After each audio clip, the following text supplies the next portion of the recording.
The free agent market is a great way for people to improve their team by paying the best players, but it doesn't always work that smoothly. Today I wanted to break down some of the worst free agent signings in NFL history. This isn't a top 5 video, so they aren't in any particular order. I just love the idea of paying a franchise transforming player handsomely, just for them to turn around and become a shell of their former self. Hope you guys enjoy it.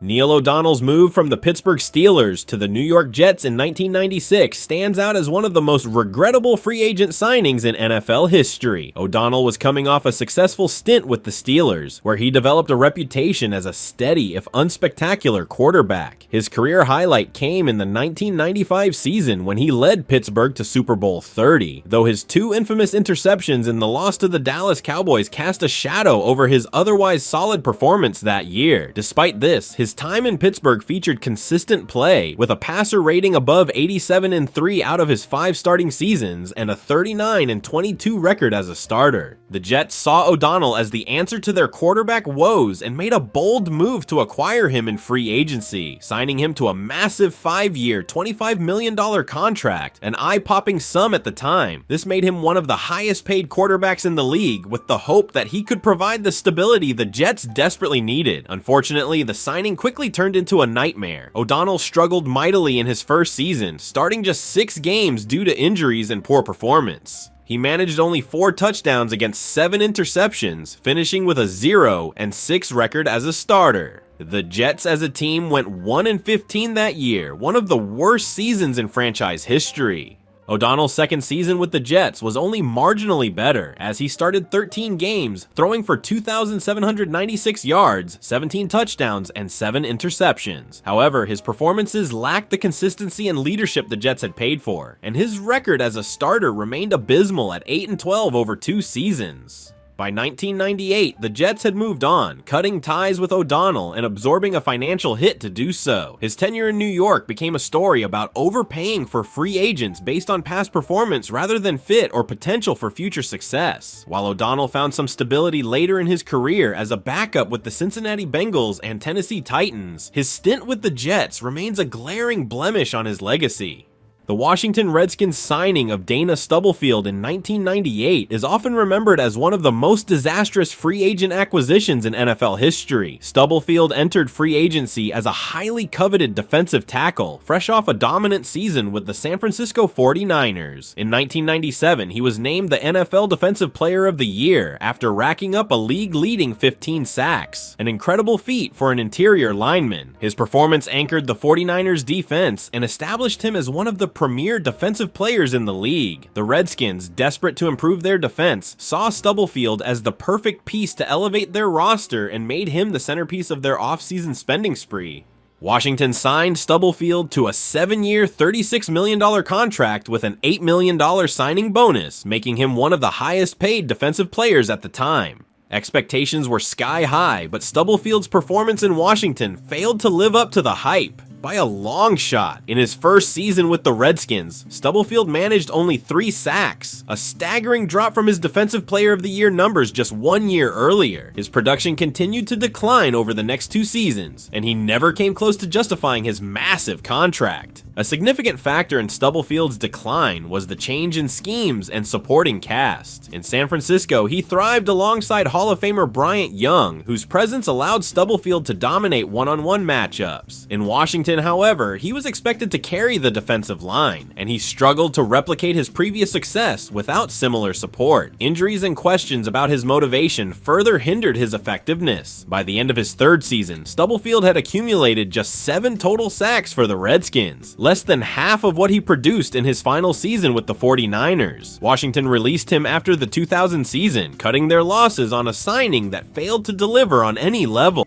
Albert Haynesworth's signing with the Washington Redskins in 2009 is often regarded as one of the worst free agent deals in NFL history. Coming off an incredible stint with the Tennessee Titans, Haynesworth was one of the most dominant defensive linemen in the league. In the 2008 season, he had recorded 8.5 sacks and was a disruptive force on the interior, earning All-Pro honors and his 2nd consecutive Pro Bowl selection. His ability to stuff the run and pressure the quarterback made him a coveted free agent, and the Redskins jumped at the opportunity opportunity to land him, offering a massive 7-year, $100 million contract, including $41 million guaranteed. At the time, it was one of the richest deals ever for a defensive player. However, Haynesworth's tenure in Washington quickly became a disaster. Right from the start, questions about his motivation and work ethic emerged. He reported to training camp out of shape and clashed with the coaching staff over his role in the defense. Haynesworth, accustomed to playing in a 4-3 scheme with the Titans, resisted the Redskins' switch to a 3-4 defense under head coach Mike Shanahan, openly criticizing the system and refusing to adapt to his new responsibilities. This lack of commitment led to frequent disciplinary issues, including Haynesworth failing multiple conditioning tests before the 2010 season, which became a public embarrassment for both the player and the franchise. On the field, Haynesworth's performance was underwhelming, to say the least. In his first season with the Redskins, he appeared in only 12 games, recording just 4 sacks, and failing to live up to the dominance he showed in Tennessee. By his second season, his relationship with the team had completely deteriorated. He played in only 8 games in 2010, starting none of them, and recorded just 2.5 sacks. The frustration culminated in Washington deciding to cut ties with him after just 2 seasons, trading him to the New England Patriots for a 5th-round draft pick, a humiliating end for a player once considered one of the NFL's best defensive linemen. The Albert Haynesworth saga became a symbol of everything that can go wrong with free agency. The Redskins paid a record-breaking contract for a player who lacked the drive and adaptability to succeed in a new environment, ultimately receiving little return on their massive investment. His failure underscored the risks of awarding huge contracts to players who might struggle to maintain their focus or transition to a new system. Sam Bradford's stint with the Arizona Cardinals is a prime example of a disastrous free agent signing. In 2018, the Cardinals, desperate for stability at quarterback, signed Bradford to a 2-year, $20 million deal with $15 million guaranteed. The move was widely criticized given Bradford's extensive injury history and inconsistent performances with previous teams like the Rams, Eagles, and Vikings. Arizona's hope was that Bradford's arm talent and brief flashes of competence elsewhere could provide a stopgap solution while they developed a young quarterback. Instead, it became one of the most disappointing free agent signings in franchise history. Bradford's time in Arizona was a failure from the start. He managed only 3 starts, during which the Cardinals went 0-3. His performances were abysmal. He threw just 2 touchdowns against 4 interceptions and averaged a paltry 5 yards per attempt. His inability to move the offense or handle pressure behind a weak offensive line led to Arizona benching him for rookie Josh Rosen after just 3 games. With a passer rating of 62.5 in those appearances, Bradford's production fell far short of what the Cardinals had paid him to deliver. By November, he was released, meaning Arizona spent $15 million for 3 games of ineffective play, a staggering $5 million per game. Bradford's signing was emblematic of Arizona's struggles in free agency during that era. Rather than addressing long-term needs or finding a more cost-effective option, the Cardinals gambled on a quarterback whose injury history and lack of sustained success made him a risky investment. In the end, Bradford's short-lived tenure only deepened Arizona's quarterback woes and solidified his place as one of the franchise's most regrettable free agent signings. Kenny Golladay's signing by the New York Giants in 2021 has quickly become one of the most disappointing free agent moves in recent NFL history. After a stellar run with the Detroit Lions, where he earned a Pro Bowl nod in 2019 by leading the league with 11 receiving touchdowns, Golladay hit the open market as one of the top wide receivers available. The Giants, eager to provide quarterback Daniel Jones with a legitimate #1 target, signed Golladay to a massive 4-year, $72 million contract, including $40 million guaranteed. Expectations were sky high, but the results have been nothing short of disastrous. In his first season with the Giants, Golladay struggled to find any rhythm in their offense. He managed just 37 receptions for 521 yards and failed to score a single touchdown, a shocking statistic for a receiver brought in to be a game changer. Injuries played a role, as Golladay battled hamstring and hip issues, but even when healthy, his production was underwhelming. His inability to create separation from defenders and the Giants' poor offensive play calling further compounded his struggles. By 2022, Galladay's role diminished significantly as he finished the season with a mere 6 catches for 81 yards despite earning $21 million that year. The Golladay signing exemplifies a failure on multiple fronts: poor evaluation of fit, overpaying for a player with an injury history, and an inability to maximize his strengths within the offensive scheme. For a team that made such a significant financial investment, the Giants received minimal returns, leaving them saddled with one of the worst free agent contracts in franchise history. Galladay's lack of impact has become a glaring reminder of how risky and costly big-ticket signings can be when they don't pan out. Franco Harris, one of the greatest running backs in NFL history and a cornerstone of the Pittsburgh Steelers' 1970s dynasty, experienced a puzzling and unfortunate end to his illustrious career after signing with the Seattle Seahawks in 1984. Harris, who had become a legend in Pittsburgh for his clutch performances, including the iconic Immaculate Reception, left the team after a bitter contract dispute. The Steelers, unwilling to meet Harris's salary demands as he approached the twilight of his career, decided to part ways with their future Hall of Famer.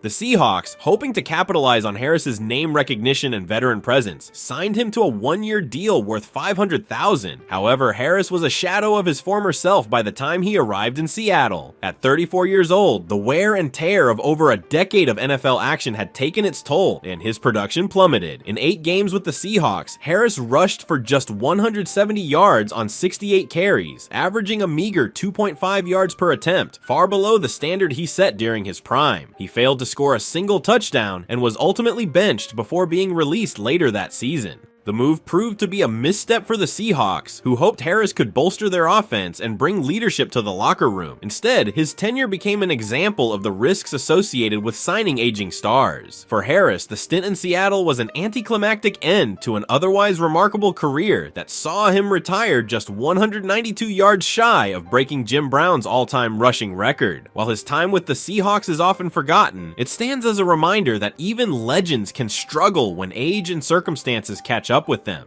Le'Veon Bell's tenure with the New York Jets is one of the most notorious examples of free agency gone wrong in recent NFL history. After sitting out the entire 2018 season due to a contract dispute with the Pittsburgh Steelers, Bell entered free agency as one of the league's most coveted running backs. Known for his unique, patient running style and versatility as a dual-threat back, Bell was expected to bring star power to the Jets' struggling offense. The Jets signed him to a massive 4-year, $52 million deal with $35 million guaranteed in 2019. However, the move quickly turned into a disaster. Bell's performance with the Jets failed to live up to the expectations set by his all-pro seasons in Pittsburgh. In his first season with New York, he managed just 789 rushing yards and 3 touchdowns on 245 carries, averaging a career-low 3.2 yards per carry. He also contributed 461 receiving yards, but lacked the explosiveness that had once made him one of the NFL's most dangerous weapons. Part of the problem stemmed from the Jets' weak offensive line and a dysfunctional offense under head coach Adam Golladay, who reportedly did not even want Bell on the team.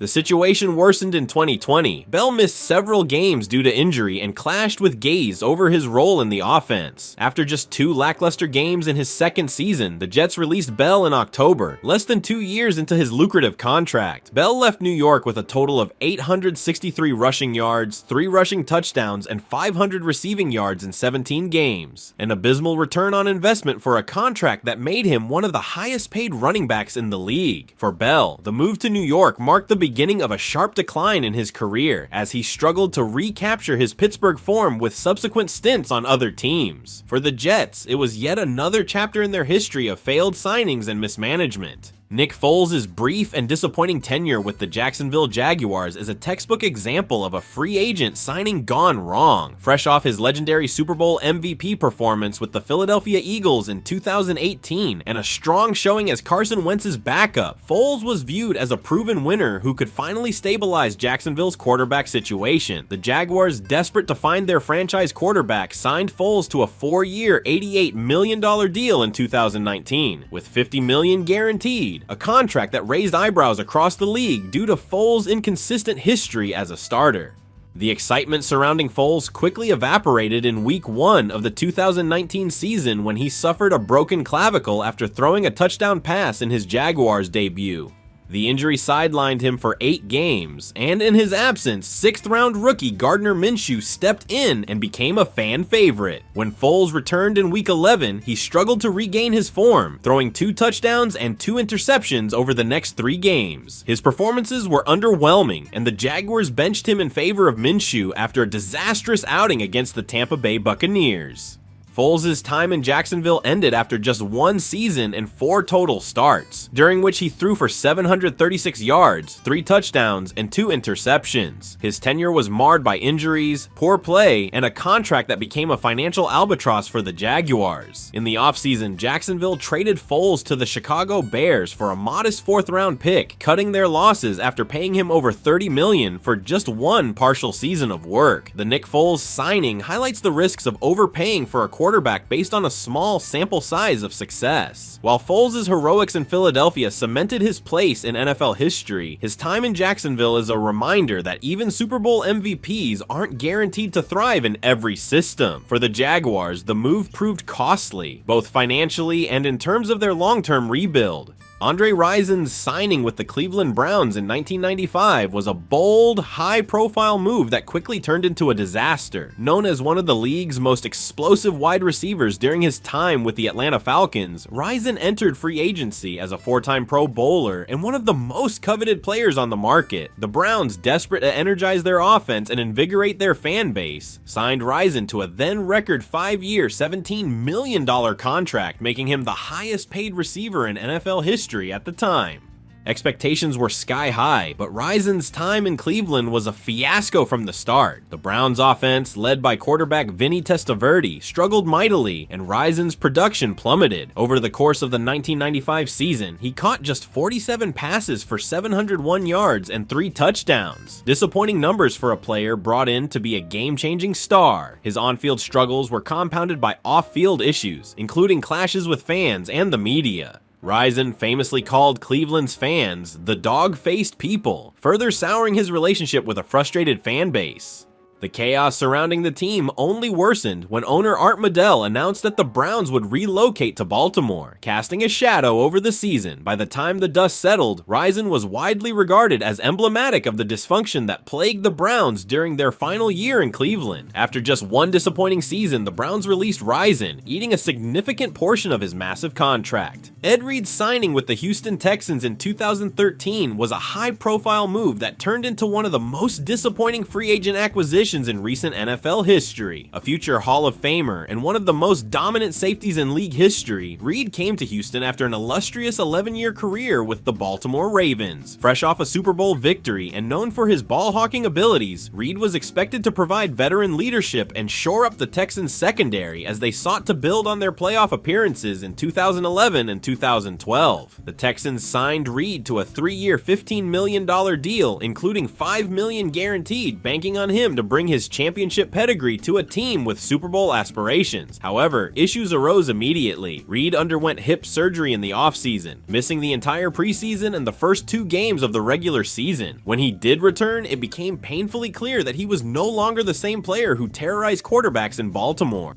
Reed struggled to make an impact in his 7 games with Houston, recording just 16 tackles, no interceptions, and only 3 passes defended. His lack of speed and inability to cover deep routes effectively made him a liability in the Texans' defense. Adding insult to injury, Reed openly criticized the Texans' coaching staff following a Week 10 loss to the Arizona Cardinals, claiming the team had been outcoached. That outburst proved to be the final straw, and Houston released him shortly thereafter. The Texans ate $5.3 million in dead money from Reed's contract, and the move symbolized the collapse of their 2013 season as the team spiraled to a 2-14 record. Reed's short-lived stint in Houston served as a stark reminder that even legendary players can struggle to meet expectations late in their careers, and his signing remains one of the Texans' most regrettable free agency moves.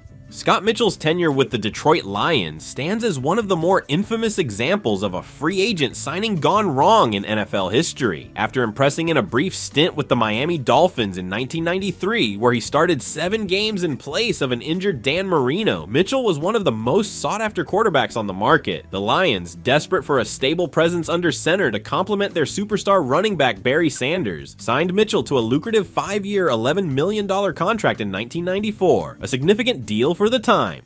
Expectations were sky high for Mitchell, who was seen as the missing piece to elevate the Lions into perennial contenders. Unfortunately, his time in Detroit was riddled with inconsistency and unmet potential. In his first season, Mitchell struggled mightily, throwing just 12 touchdowns against 17 interceptions, while posting a 57.1 passer rating. The Lions finished 4th and 5th in games Mitchell started before an injury sidelined him for the remainder of the season. Mitchell bounced back in 1995 with what would be the best season of his career, throwing for 4,300 yards, 32 touchdowns, and 12 interceptions while leading the Lions to a 10-6 record and a playoff berth. However, that year proved to be an outlier. His erratic play resurfaced in subsequent seasons, as Mitchell frequently struggled with accuracy, decision-making, and an inability to perform in high-pressure moments. Despite having weapons like Sanders and receivers Herman Moore and Brett Perryman, Mitchell's play never reached the level expected of a franchise quarterback. By the end of the 1998 season, the Lions had seen enough. Mitchell was benched in favor of rookie Charlie Batch, signaling the end of his time in Detroit. Over 5 seasons, Mitchell threw for 79 touchdowns and 57 interceptions, with his inconsistent play contributing to Detroit's failure to advance deep into the playoffs. The Houston Texans signing Ahman Green in 2007 was a classic example of a team overpaying for a past their prime running back based on previous accomplishments. Green had been a dominant force during his tenure with the Green Bay Packers, earning 4 Pro Bowl selections and rushing for over 1,000 yards 6 times. His 2003 season in particular was legendary, as he rushed for 1,800 yards and 15 touchdowns. However, by the time he hit free agency in 2007, he was already 30 years old, an age when most running backs begin to decline, and his recent seasons had been marred by injuries. The Texans, desperate to improve their offense and find a dependable running back, signed Green to a 4-year, $23 million contract, including $6.5 million guaranteed. The move was met with skepticism from the start, as Green's recent injury history made the hefty deal a considerable risk. Unfortunately for Houston, those concerns quickly proved valid. Green's time with the Texans was riddled with injuries and ineffectiveness. In his first season, he played in just 6 games, rushing for a mere 260 yards and 2 touchdowns. His second season in 2008 was no better, as he managed only 8 appearances and 294 rushing yards. Across 2 seasons, Green totaled just 554 rushing yards and 3 touchdowns, nowhere near the production Houston had hoped for when they made him one of the league's highest paid running backs. By 2009, the Texans had seen enough and released Green, cutting their losses on what became one of the most disappointing free agent signings in franchise history. His lack of availability and inability to replicate his Green Bay success served as a tale about overcommitting to aging running backs, especially those with a history of injuries. The Texans' investment in Green left them with little to show for it and highlighted the risks of pursuing star players past their prime. Those are just some of the worst free agent signings I wanted to go over today. I definitely will be making another one of these in the future, so let me know what your team's worst free agent signing is. If you enjoyed, be sure to press the like button and subscribe. We make videos like this several times a week and would love your support as we try to hit 10,000 subscribers by the end of the year. Thank you for watching.